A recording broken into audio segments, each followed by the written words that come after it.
If you thought the first week was exciting, buckle up, because the second week of the Classic Tetris World Championship continued to raise the bar for what the tournament could offer. This weekend of play kicked off with a bang in Group E, where two familiar faces would show up with a chance to face each other for a rematch 2 years in the making. These players were Joseph and Greentea, both CTWC greats, with Greentea marking his return to competitive play after spending 2020 working with the Tetris Effect team as a lead designer. He was also among the best of the few DAS players still left in the tournament, doing his best to show that the playstyle was still viable among rollers and hypertappers. In their match during the 2019 CTWC semifinals, Joseph won in 4 games, but not before both players had the first ever double max out game in the CTWC. Joseph fell short last year, losing to Huff in the top 8, and many watching were unsure whether he'd be able to win out his bracket. With other strong players such as Alex T, Rhubarb, and Benji, this bracket was pretty much up in the air. As for a Greentea vs Joseph rematch, there were a few routes for this to happen. The easiest one was for both Joseph and Greentea to stay in the winner's bracket, and to face each other in the top 24 match, or they could both fall into the second chance bracket. Joseph was en route to face Alex T, who had previously held the score record just a few months prior, so this was a definite possibility. Joseph started out strong, sweeping Suki, and then decisively beating Alex T in 4 games. Greentea came out firing on all cylinders as well, maintaining this precarious column 9 well before switching to a left well to get a max out in his first 2021 CTWC game. He would go on to win the game in 4 matches as well, with him being aided by Nevinator joining the prestigious Club Zero after he wasn't able to get a long bar to the right. Greentea's match against Rhubarb showcased his exceptional DAS control, with the notable highlight of this being Game 3. At the end of the game, he was forced to play 1 off the bottom, encountering several edge of death situations, but he didn't end up burning a single line. He tried to set up for 2 Tetrises, but to no avail. The match would go on to a decider, with both players keeping within 1 Tetris of each other for a majority of the post-transition. Greentea's failed quick tap on level 27 to get the long bar to the right would do him in, with him being sent to the second chance bracket. Greentea rallied late against Benji, with the prospects of reverse sweeping him. For Game 5, Greentea had his back against the wall, having to make up a 2 Tetris deficit. He was forced to cover up his well right as a long bar came, and with a sequence of unfortunate pieces, that was it. There would be no Joseph vs Greentea rematch in the cards. Still, Greentea's performance ended up being spectacular, and he was far and away the highest ranked DAS player in the tournament. Despite it being a seemingly dying art, Greentea's incredibly smart play carried him far into the tournament, and while we didn't get a chance to see him play Joseph, we got to witness him showcasing his full skill set, and he will always be a fan favorite. As for Greentea's future with the game, have you ever thought about potentially changing to a different playstyle than DAS, or do you think DAS is what you want to stick with? Actually, after this year's CTWC, I'm thinking of start practicing rolling. Oh. So yeah, definitely look out for that in the near future. Joseph would secure a spot in the bracket finals, facing Benji, who already had quite the day of Tetris under his belt. He had already taken out Greentea, Alex T, and Rhubarb, but he still had a Tetris Goliath in front of him. Benji showed what he was capable of early, narrowly missing out on a 1.2 million. Joseph wouldn't let this deter him, as he rallied to take the match and the bracket in 4 games. Any questions about whether or not Joseph could still compete with the ever-growing competition were quickly answered, and in a bracket with many potential favorites, he came out on top. From a bracket with no clear frontrunner to a bracket with only 1 player on top, the F in Group F clearly stood for favorite, as Pixel Andy was far and away the most picked player to take the entire bracket. Based on the ELO system used in competitive matches, he had an 85% chance of making the top 8. This came as no surprise, since he was consistently among the highest rated in ELO in the entire scene. This was alongside many competitive achievements, such as being the runner-up in last year's CTWC, having multiple 1.3 millions in competition, a CTM Masters victory, as well as a bunch of other accolades. With all of this considered, there were a lot of expectations to live up to. These expectations would be evident in his match versus Asta. 4 incredibly close games led to the series being tied up at 2 apiece, and the pressure was building. Asta maintained a lead through most of the post-transition of Game 5, culminating in a 6-digit lead at the end of 28. He couldn't rest easy though, especially when considering that Andy had proven his kill screen abilities in the past. There's one. He's gonna have to do something massive in kill screen. Oh, he gets it. There it is. There's the Tetris. He needs 41,000 points. He's gonna have to get some lines and potentially set up for a Tetris. To the left, waiting on the right pieces. Nice, another piece over to the left. Oh no! Andy, he still need, I believe it was 1,080,000. Asta just hoping, and it looks like Andy's not gonna be able to do it. Despite putting up an astonishing 66,000 points past level 29, Andy just narrowly missed out on the victory, and to everyone's surprise, he would make an early visit to the second chance bracket. Asta had just a 1.1% chance based on ELO odds, yet here he was vaulted into the position of the front runner for the bracket. From this point though, Andy would go on a roll. It might have taken him a few matches to get into a groove, but his play excelled in the second chance bracket. He took out Odin, and then followed this up with sweeping Moya. Past the halfway point, ELO still favored him for winning the bracket. Andy would go on to put those numbers to the test, with him sweeping Ricardo, only having to face Asta once again. As mentioned in the previous video, the double elimination format means that any given player has to drop 2 matches to fall out of the tournament.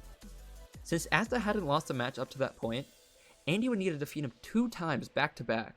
This was no easy feat, even for the 2020 runner-up.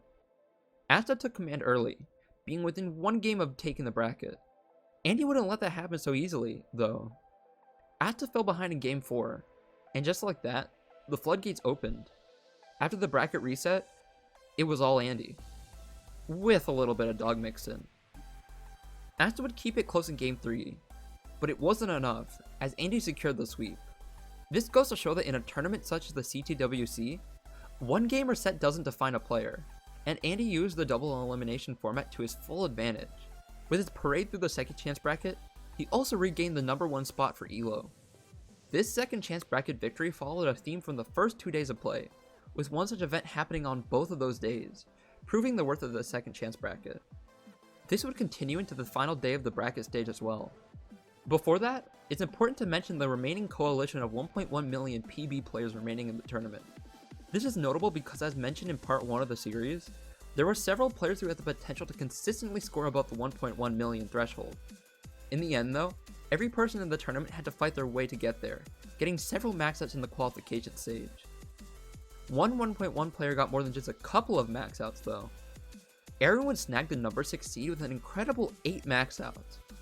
Remember that his PB was just 1.18 million. That's playing within 200,000 points of his best score ever 8 times in the course of 2 hours. He still had quite the gauntlet to go through, as once again, his bracket was pretty much up in the air. In his first match, he was immediately matched up against Coffee, who had won the in-person Southeast qualifier just a few months prior.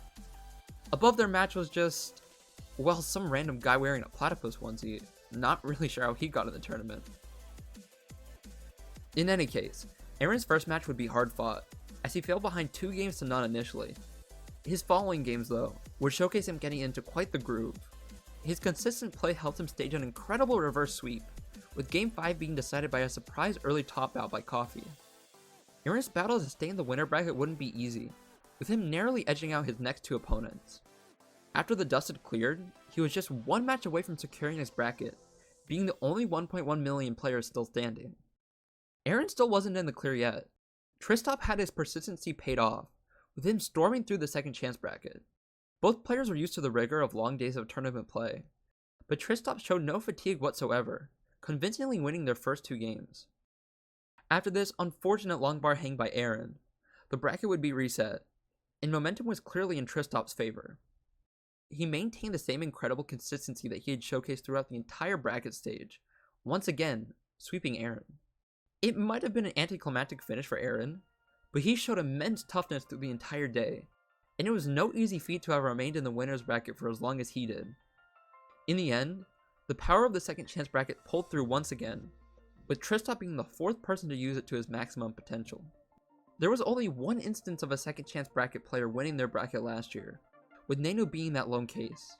In 2021 though, it was an essential part of the tournament, and it really kept viewers and players on the edge of their seats. While it's just an individual highlight, you know I had to mention game 4 of Fractal vs Tetris time. On paper the matchup was nothing special, but it would be a nail-biter to the very end. Fractal had rallied from a brutal first 2 losses, but he would be put in the most difficult situation possible shortly after. On level 19 speeds, it's very easy to make one side of the board completely inaccessible. With Fractal's blunder with this long bar, it would be nearly impossible for him to get a second long bar above his currently stuck in place bar. Fractal, though, had different plans. Fractal is what's known as a hybrid player, where he switches playstyles as the game progresses. In this case, he switches from hyper-tapping to rolling, but this is usually at the level 29 transition, as he had showed in several games earlier in the day. Fractal cites the reason for doing this as his lack of consistency with the playstyle outweighing the marginal benefits that it would provide on level 18 and 19 speeds. However, in a situation as dire as this, he had no other option. He realized that he was past the point of no return, and just like he had practiced, he swapped to rolling in the span of just 2 pieces falling onto his stack. From this point, well, I'll let the commentators handle it. Oh gosh. Fractal switched to rolling because he was in trouble. Oh dang. How did you switch grips like that so fast? I think it was just it's a last ditch effort. You just gave it to go, and he's making it work, kind of. Yeah, but he's in trouble now. He's in trouble. This is the ability now for Tetris Time to be able to take this. Can Fractal make this rolling count for him? It's working. He's still alive. Wow. He's still he's going doing in it. there. Yo, the rolling.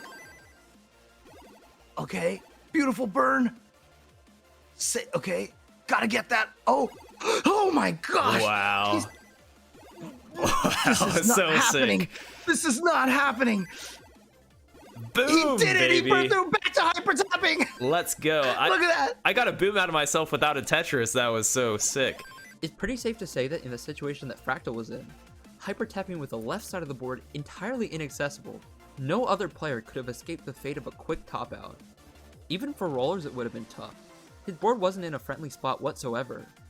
To top it all off, he was able to switch back to tapping like nothing had happened. With 3 levels spent without getting Tetrises, Fractal unfortunately fell behind by a substantial margin, and his attempt to make up for lost ground would prove unsuccessful. He lost the match in the end, and would be making an unexpected visit to the second chance bracket. He would defeat Mark in a decider, with a chance to redeem himself against the incredibly solid Tetris Time. He knew what he had to do to defend his spot in the winner's bracket. Fractal showed some fatigue from a rigid day of Tetris, topping out early in his first 2 games. Much like in the first series versus Tetris Time, he would rally back, only this time to set up a decider for resetting the bracket. Going into level 19, the pressure was on, and it was apparent in Fractal's play. First one for Tetris Time. Oh, Fractal. Oh no. Oh no. Is this it here? Can this do it for Tetris Time? Or can Fractal survive at this blistering speed? Okay. Drops in there. Still get... No! I think that's it. That might do it. That might do it right there. Oh. No! That's it. And All things considered, Fractal had a spectacular day of play. He might have not won the bracket, but he definitely won over the viewers who got a chance to witness his incredibly high-level play. Considering that he's just beginning his rolling journey, there's no telling where the playstyle will lead him. As for Tetris Time, his robust and consistent play was what it took for him to steam through the winner's bracket, and while it might have come as a bit of a surprise, his top 8 spot was well earned. 8 players, all with the potential to win it all. Are there any narratives to look out for? Well, the prospect of only one roller being able to escape their side of the bracket proves to be exciting, including the 2-time world champ Joseph being put up against the rolling phenom Richie. On the other side, if Dog and Andy end up winning their first matches, they're set for a 2020 finals rematch, one that might possibly bring more excitement than their set last year. After that, well, anything's in the cards.